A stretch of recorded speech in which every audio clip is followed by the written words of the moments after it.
Ternyata ya, antusias temen-temen buat HP Sony terbaru masih banyak banget. Bikin gue mikir, apa yang baru dan spesial dari Xperia One Mark 8 ini ya? Gara-gara kamera modulnya yang berubah kah? Atau speknya ada meningkat jauh? Dan BTW, karena ini HP masih pre-order dan belum bisa didapetin, GPL gue langsung ke Sony Store di sini buat share pengalaman cobain HP-nya ke teman-teman semua nih. Yang impresi gue, jujur aja auto nggak bisa berhenti ngelus-ngelus bagian belakang HP-nya. Karena finishingnya unik bin ajaib. Mau back cover atau frame-nya sama-sama punya tekstur yang kasar kayak batu gitu. Dan kalau gua gesek-gesek gini, beneran berasa loh kasarnya. Tapi jangan salah, sebenarnya ini masih bermaterial kaca dan bukan dari batu kok, karena perlindungannya dari Gorilla Glass Victus. Kalau Sony sih nyebutnya dengan nama New Ore Design. New Ore, Or kayaknya. Yang mana Or itu kalau di Indonesiain kayak batu-batuan alami yang mengandung mineral. Terus kalau diolah dengan benar, si ore ini bisa jadi bahan yang bernilai loh. Tapi sekali lagi ingat, ini konsep desain doang, bukan materialnya beneran dari ore. Enaknya finishing ini jadi keset banget di tangan, gak licin, terus bonus minim jiplakan sidik jari. Ada lagi perubahan yang cukup bikin gua ngangong-ngangong sih liatnya. Ada apa dengan desain kamera modulnya yang baru ini Sony? Kalau kata anak zaman now, jadi mixed feeling sih. Karena identitas kamera Sony yang biasanya manjang ke bawah itu jadi hilang. Tapi mungkin ini salah satu cara Sony buat penyegaran desain biar dilirik orang mungkin. Gimana buat kalian? Lanjut kita ke bagian depan, bezel kanan kirinya lumayan tipis ya. Walaupun atas bawahnya masih kelihatan cukup tebal.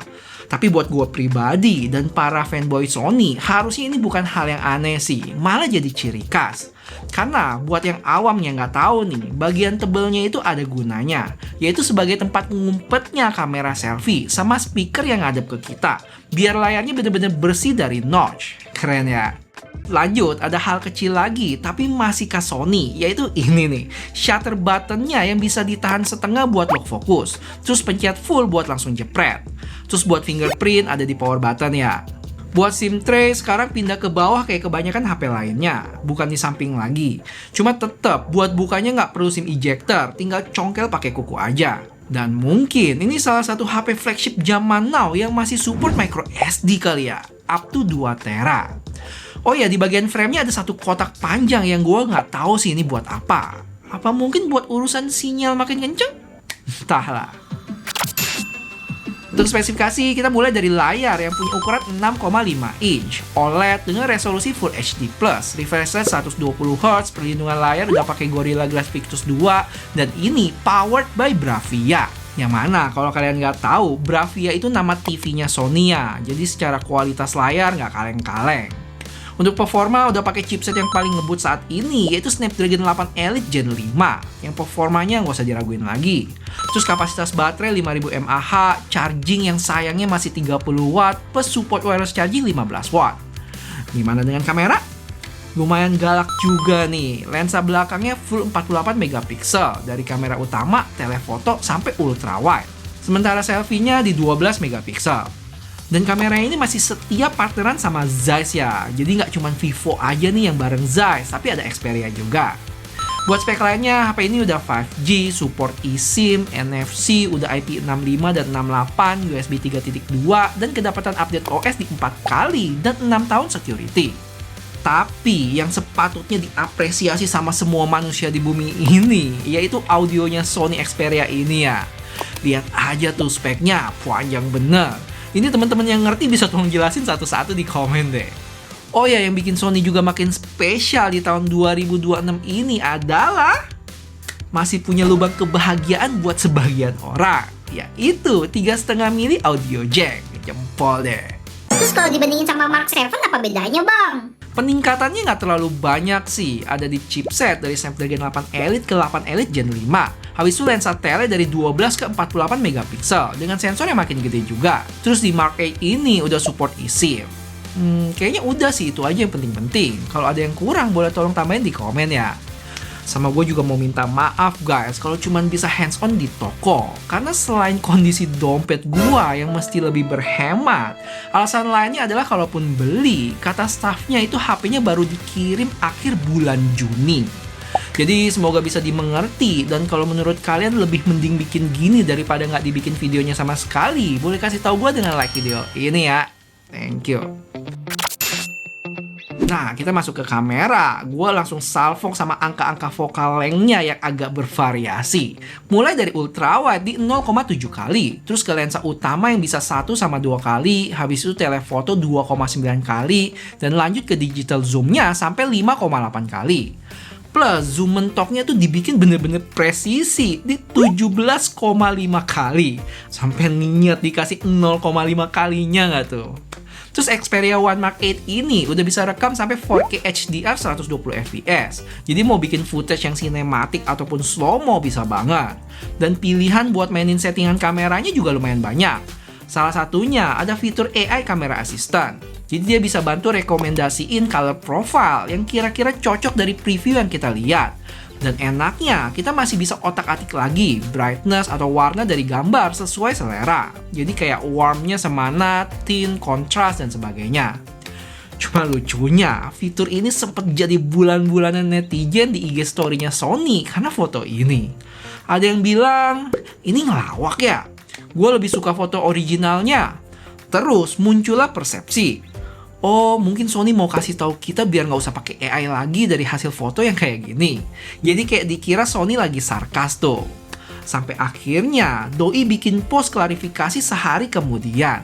Yang intinya tujuan dari fitur ini sih lebih buat bantu kita explore pilihan aja, kayak color profile atau white balance yang mungkin biasanya nggak kepikiran bakal dipakai. Dia bakal kasih 4 opsi setting foto dengan style warna yang beda-beda. Berdasarkan scene yang kita lagi foto tuh, mau dipakai boleh, nggak juga nggak apa-apa. Jadi gitu guys, kesian ya Sony. Tapi jujur emang contoh yang diposting itu jadi keputihan banget. Dan yang gak kalah seru, HP ini bisa makro pakai lensa tele maupun ultrawide. Telefoto bisa fokus deket sampai sekitar 15 cm, sementara ultrawide bahkan bisa sekitar 5 cm aja. Jadi kalau mau foto tekstur, detail kecil, atau tiba-tiba mau jadi fotografer semut, bisa terlaksanakan. Terus ukuran sensor telefotonya sekarang 4 kali lebih gede dibanding seri sebelumnya ya. Jadi harusnya ada potensi peningkatan buat zoom, dan menyerap cahaya pas low light lebih baik. BTW kameranya juga powered by Sony Alpha. Itu loh jajaran kamera profesionalnya Sony kayak mirrorless sama DSLR. Kalau dipikir ini HP sebenarnya disuntik sama DNA Sony yang gacor-gacor guys. Layar pakai Bravia, audio bawa nama Walkman, kamera dapat racikan Alpha, dan semuanya gabung di satu HP. Udah kayak Avengers nggak sih? Oke, buat warna lumayan bervariasi nih. Mulai dari hitam, merah ke marun gitu, silver, sama emas. Terus kalau buat variannya ada 2. 12 plus 256 GB di harga 1989 atau sekitar 27,5 juta. Dan loncat ke 16 plus 1 tera, nggak ada 512 ya, di harga 2.599 Singapura dolar atau nyaris banget nyentuh di 36 juta rupiah. Wadidaw banget. Cuma ingat, harga-harga barusan gue konversi langsung dari Singapura dolar ke IDR. Jadi belum termasuk segala macam pajak kalau mau dikirim ke Indonesia nanti. Dan buat para sultan yang tertarik dan gak mau ribet buat datengin HP ini ke Indonesia, bisa toel jasip rekomendasi gue sg.chipshop. Dijamin aman emailnya karena bayar pajak resmi dan pengirimannya cepet juga. Overall, walaupun terkesan HP Sony ini udah mulai meredup, tapi menurut gua mereka masih kelihatan berusaha buat tampil beda di tengah pasar HP yang makin seragam. Mulai dari desainnya yang memanjang kayak remote, layar tanpa notch, sampai fitur-fitur kayak headphone jack dan micro SD yang udah banyak ditinggalin brand lain. Tapi itu semua masih santai aja dipertahanin sama Sony nih. Dan lucunya, beberapa fitur kayak headphone jack dan micro SD tadi yang terlihat jadul, justru di zaman now jadi pembeda dan bikin HP ini spesial. Tapi ya, karena pengen beda inilah yang akhirnya bikin HP ini jadi makin niche. Yang nyari emang ada, tapi nggak sebanyak pasar HP mainstream. Jadi kalau peminatnya dikit, biasa bakal berpengaruh ke produksinya yang nggak dibuat banyak. Yang mana bakal berefek juga ke harganya jadi lebih tinggi. Menurut kalian gimana guys, nasib HP Sony ke depannya nih? Kalau kalian nih misalnya cuma boleh disuruh pilih satu HP dari Xperia One Mark 8 ini, iPhone 17 Pro Max sama Samsung S26 Ultra, bakal ambil yang mana kalau uang bukan masalah? Apakah Xperia ini bakal jadi pilihan kalian? Coba share pendapatnya deh.